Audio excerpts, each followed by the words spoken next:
नमस्कार मु जिनी आपण को स्वागत करुच्ची जिनिस इजी किचेन्स रे। आज आम बनैबा आलू चॉप जहाँ को बनैबा अति सहज ता सहित खाइबा मते बहुत टेस्टी। तेरे चलत लेट न करी स्टार्ट कर नवा।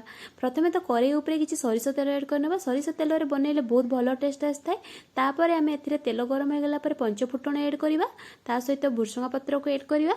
किछि कंचा प्याज को एड करवा। मु एठी दुईटी मीडियम साइज रो प्याज को एड करूची छोट छोट पीस रे कट करके ताको मिक्स करनवा। एहा परे आम अदा और रसुण को छेंचिकी एड करवा। ता द्वारा बहुत भल फ्लेवर आए।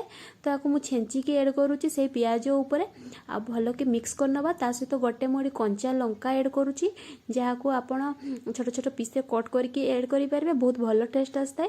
भल के मिक्स करके किछि समय पे फ्राई करनवा लो आंच रे। किछि समय पे फ्राई कर सारा पर एथिरे आमे किछि नॉर्मल बेसिक गुंड मसला ऐड करबा। म एथिरे काश्मीरी लंका गुंड ऐड करछि ता द्वारा कि बेसी राग लागिबो नै। तो सेथिपाई मु ताकू ऐड करूछि। ता सहित हळदी गुंड अल्प टिके ऐड करबा। आ गुंड मसला रे धनिया गुंड अल्प टिके ऐड करबा। आ जीरा गुंड मध्ये अल्प टिके ऐड करबा।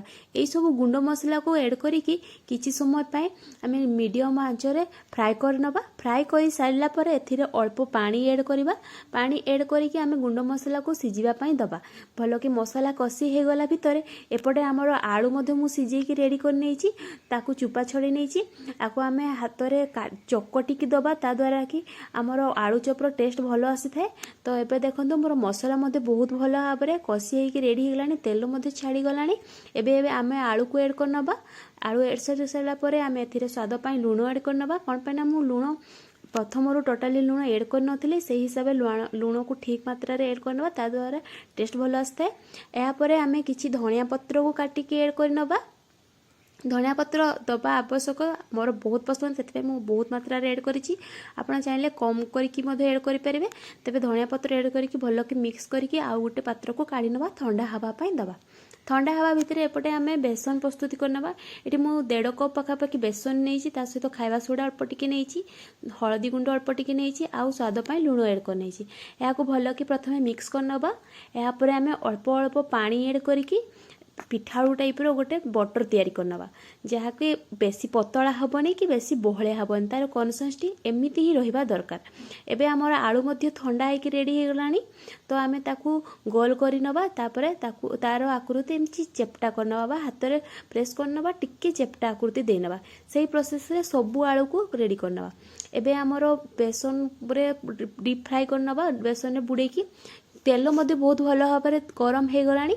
तो जेमिति तेल एमिति गरम हवा दरकार जेमिति तेल टाणीबनी। लो मीडियम आंच करनबा। प्रथमे गरम हे गला परे सब आलू को बेसन पर बुड़ेकी ताकू छाणी नबा। सेही प्रोसेस रे एबे देखंतु पाखापाखि मु देई नेछि 5-6टा बेसन आलू चॉप को। तो आकू लो मीडियम करिकी गोल्डन कलर आसीबा जाय छाणी नबा।